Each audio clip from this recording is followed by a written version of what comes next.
Press को लेकर। तो फ्रेंड्स, प्रेस तो आप घर में ज़्यादातर सभी करते हैं, क्योंकि कभी हमें जाना पड़ता है तो हम इतने प्रेस नहीं करवा पाते हैं, तो अपने घर में जल्दी से कर लेते हैं। लेकिन हमें ध्यान रखना है प्रेस के रख रखाव का, तो इस प्रेस को हमें साफ़ करके रखना है, क्योंकि कभी कभी हमारे बहुत कीमती कपड़े होते हैं और उस पर हम प्रेस करते हैं तो वो गंदे हो सकते हैं। तो इस तरह से आप अपने प्रेस को साफ़ करके रखिएगा। और इसे हमें रखना कुछ इस तरीके से है। तो इसकी जो वायर है उसको हम इस तरीके से फ़ोल्ड करते जाएंगे, और हम इसे फ़ोल्ड करने के बाद किसी चीज़ से इसे ऐसा बांध कर रखेंगे जिससे ये फैले ना। तो इस तरीके से हमने वायर को अच्छे से इस तरह से तैयार कर लिया है। और हमने लिया है जो यूज़ किए हुए जो फॉइल पेपर होते हैं वो ले सकते हैं आप, फेंके ना। तो इस तरह से हमने इसे फैला लिया है, और इसे हम तो इसमें ही इस वायर को हम लपेट देते हैं।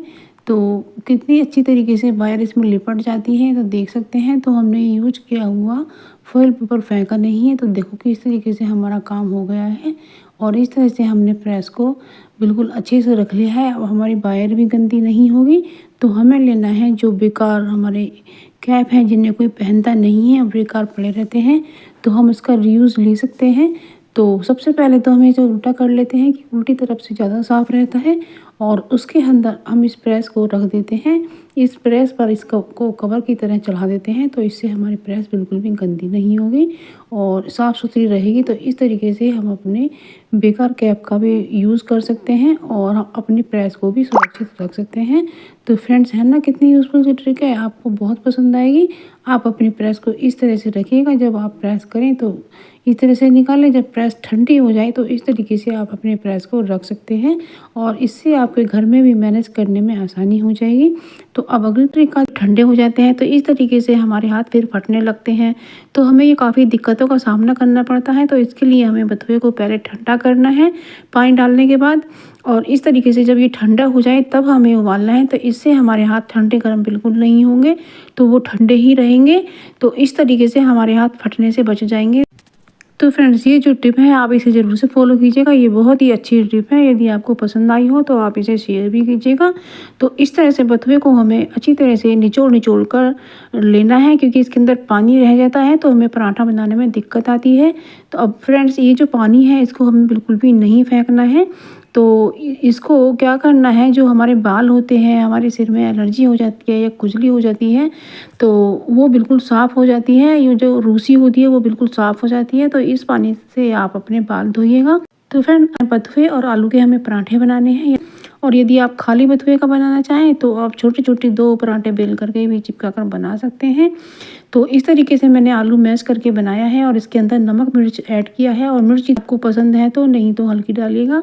तो इस तरीके से सबसे पहले मैंने एक छोटा पेड़ा बेला है, और इसे करने के बाद अब मैं इस पर थोड़ा सा ऑयल लगाती हूँ, और इसके बाद मैं फिलिंग भर देती हूँ।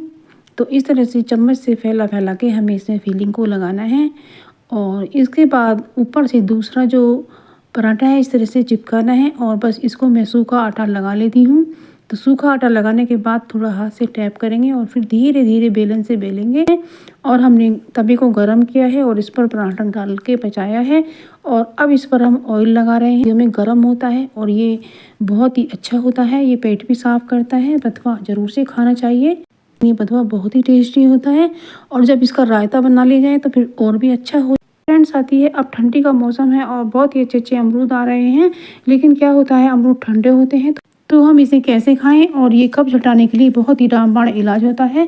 तो हमें करना क्या है, हमें इस तरह से एक फोक में इसे कर लेना है, और फोक लगाने के बाद इसे हमें गैस पर इसे बनाना है। और सबसे पहले तो इसके जो नीचे का पार्ट है इसे हमें इस तरह से काट कर निकाल देना है, और बस फोक की मदद से इस तरह से इस अमरूद को हमें भूनना है। तो जब हम इस तरीके से इसे भूनेंगे तो भूनने के बाद होगा क्या कि ये अमरूद हमें बिल्कुल भी नुकसान नहीं देगा, और हमें ये एक दवाई का काम करेगा। जब हमें खांसी हो जाती है, या हमारा गला दुख जाता है, या हमारे पेट में कब्ज हो जाती है, तो इस तरीके से भून के नमक को खाइएगा फ्रेंड्स। ये बहुत ही अच्छा रहेगा और आपको बिल्कुल भी नुकसान नहीं देगा। तो इस तरीके से जब भून कर खाएंगे तो जो आपकी खांसी भी हो जाती है तो वो भी ख़त्म हो जाएगी। चाहे आपको कितनी ही पुरानी खांसी हो, बस इस तरीके से फोक को निकालिएगा और इसको काटिएगा। तो इसे काटने के बाद आप चाहें तो सादा नमक डालें, चाहे काला नमक डालें। तो इस तरीके से इसको खाइएगा। तो फ्रेंड्स, ये पेट के रोगों के लिए बहुत ही रामबाण इलाज है, बहुत ही अच्छी औषधि है, तो इसका सेवन ज़रूर से कीजिएगा, लेकिन भून करके कीजिएगा। तो इस तरीके से हमने इसको चॉप कर लिया है और अमरूद ज़्यादा कड़े ना हो, सॉफ्ट अमरूद होने चाहिए। तो फ्रेंड्स, ये ट्रिक भी आपको ज़रूर पसंद आएगी क्योंकि ये बहुत ही काम की है और आपके स्वास्थ्य से लेकर संबंधित है। तो आप इसे ज़रूर से फॉलो करिएगा। ये बहुत ही अच्छी टिप्स है और इस तरीके से आप अमरूद भी खा सकेंगे और आप बीमार बिल्कुल भी नहीं होंगे। तो आप ज़रूर इसे इस्तेमाल करके देखिएगा। अब अगली ट्रिक आती है हमारी फ्रेंड्स। क्या होता है, ठंडी का मौसम है और कई बार हमारा ऐसा मन करता है कि हम बिस्तर में बैठे बैठे ही कुछ खाने के लिए चाय के साथ मिल जाए तो कितना अच्छा हो। तो इस तरीके से फ्रेंड्स हमने लिया है आटा, क्योंकि मैदा जो होती है वो तो पेट में चिपक जाती है और उससे हमें कब्ज हो जाती है। और हमने लिया है आटा और इसमें डाली है अजवाइन, क्योंकि अजवाइन जो होती है वो गैस की समस्या को ख़त्म करती है। डालने को तो आप मेथी भी डाल सकते हैं, लेकिन अजवाइन सबसे बेस्ट रहती है। और इसमें हमने नमक ऐड किया है और हमने इसमें मोयन के लिए ऑयल डाला है। आप इस मोयन की जगह डालडा घी भी ले सकते हैं, क्योंकि इससे मठरी क्रिस्पी बनती है। और इस तरीके से हमने मोयन को अच्छे से मिला लिया है। अब अगली ट्रिक आती है, जब फ्रेंड्स हम इसको बनाते हैं तो हमारे जो इस तरह से हम कपड़े पहने होते हैं गर्म, तो वो उस पर लग जाता है। तो आप इस तरह से मोड़ कर कीजिएगा, इससे आपके जो कपड़े हैं वो गंदे नहीं होंगे, आपको काम करने में आसानी होगी।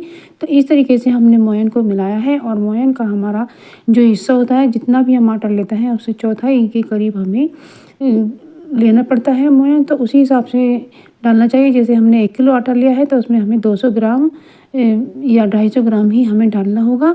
तो सबसे पहले अच्छी ट्रिक है कि हम इसे मिला करके लड्डू बना कर देख लें। लड्डू बन जाते हैं तो इसका मतलब मोयन बिल्कुल सही है। और इसमें हमने थोड़ा सा बेकिंग पाउडर ऐड किया है।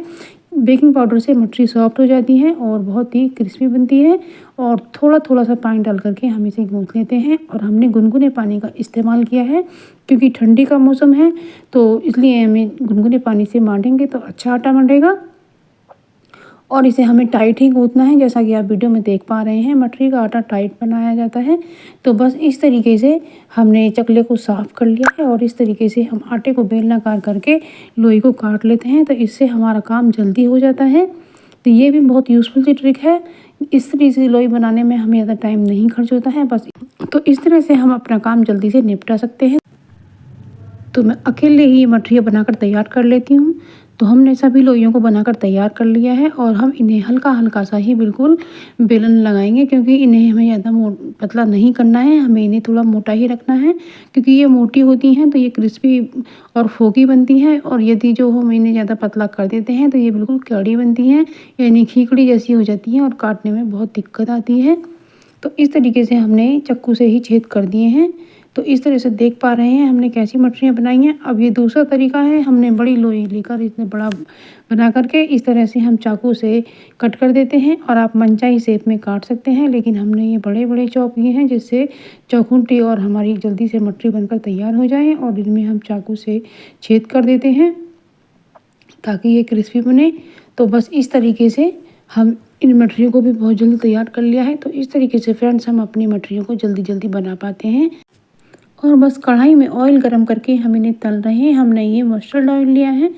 आप चाहें तो घी या रिफाइंड या कोई भी ऑयल ले सकते हैं, जो आपको कुकिंग ऑयल हो उसे ले सकते हैं।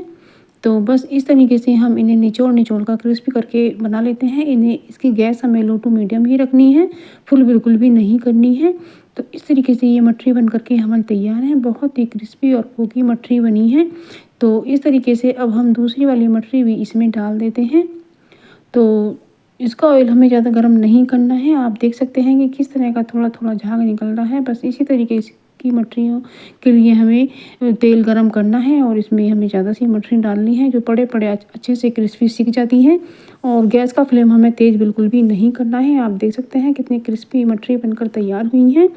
तो ये बहुत यूज़फुल सी ट्रिक आती है मोबाइल को लेकर। क्या होता है फ्रेंड्स, जब हम किचन में होते हैं तो हमारा मन करता है कि कुछ हम इसमें देख लें या फिर गाने चला लें या भजन चलाएं, तो हमारा मोबाइल दिखता नहीं है। तो हमने इस तरह से जो कैलिपर्स होते हैं हमारे किचन में, तो इस तरह से जो पकड़ होती है रख करके इस तरह से आप उसे मोबाइल को रख सकते हैं। तो इससे हमारा मोबाइल बिल्कुल भी नहीं गिरेगा और हम इसे बड़ी ही आसानी से चला पाएंगे। तो देख सकते हैं। तो इस तरीके से आप अपने मोबाइल को रखिएगा। अब अगर पसंद आने पर उसे लाइक शेयर कमेंट कीजिएगा। तो फ्रेंड्स, मैंने कुछ ऐसी टिप्स साझा की हैं जो हमारे काफ़ी काम आते हैं। तो अब इसे वीडियो को पूरा देखिएगा। तो सबसे पहले मैंने सूजी को भिगोया है। आप मट्ठा भी ले सकते हैं या दही भी ले सकते हैं इसे भिगोने के लिए, और वो भी ना हो तो इसमें दूध ले सकते हैं। तो मैंने दूध में ही सूजी को भिगोया है और इसमें लाल मिर्च और नमक ऐड किया है।